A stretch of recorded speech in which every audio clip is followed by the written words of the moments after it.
David Hume was a Scottish philosopher who took the empiricism of John Locke even further.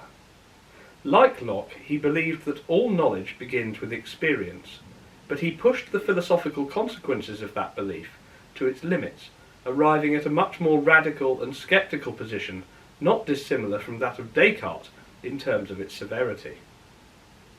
However, unlike Descartes, Hume was famously an atheist, so he could not use God as a move to rescue his sceptical conclusions. Locke had argued that the mind is a blank slate at birth, and that ideas come from sensation and reflection. Hume agreed, but refined the idea. He said all the contents of the mind are either impressions or ideas. An impression is a vivid, immediate experience, such as the bright red of a rose or the pain of touching a hot stove. An idea is the faint copy of that impression when we recall or imagine it later. For Hume, every genuine idea must ultimately be traceable back to an impression. Hume believed all human knowledge falls into two categories, a division now known as Hume's fork.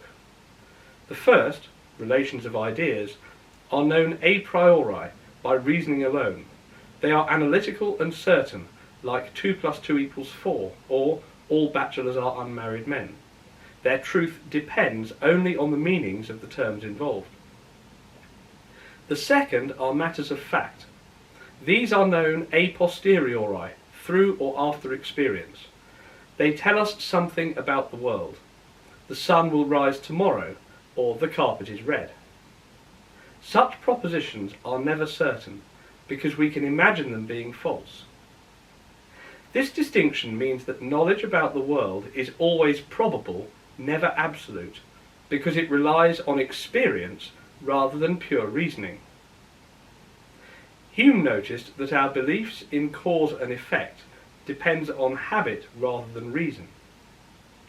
When we see one event regularly followed by another, lightning followed by thunder for example, we expect the second to follow the first.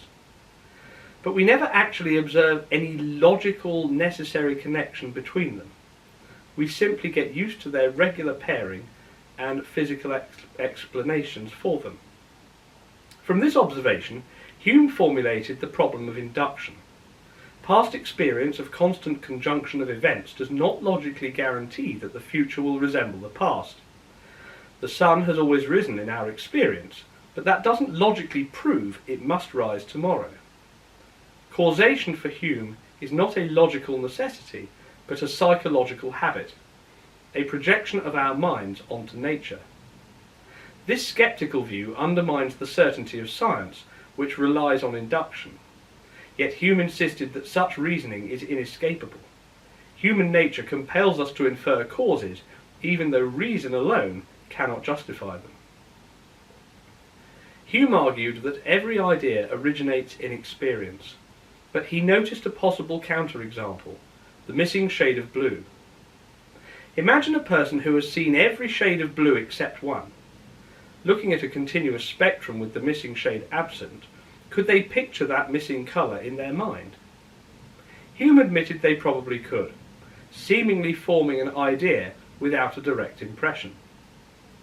However, he essentially dismissed this as a rare exception that proves the rule.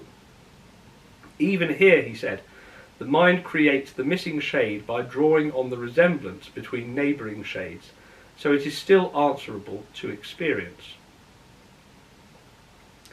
Hume's empiricism shares Locke's belief that the mind has no innate ideas, but Hume is far more sceptical about what experience can tell us. Locke thought the mind could reliably represent an external world. Hume wasn't so sure. All we ever encounter, he said, are our perceptions, the images or impressions within the mind. We have no rational basis for claiming that these perceptions correspond perfectly to things outside us.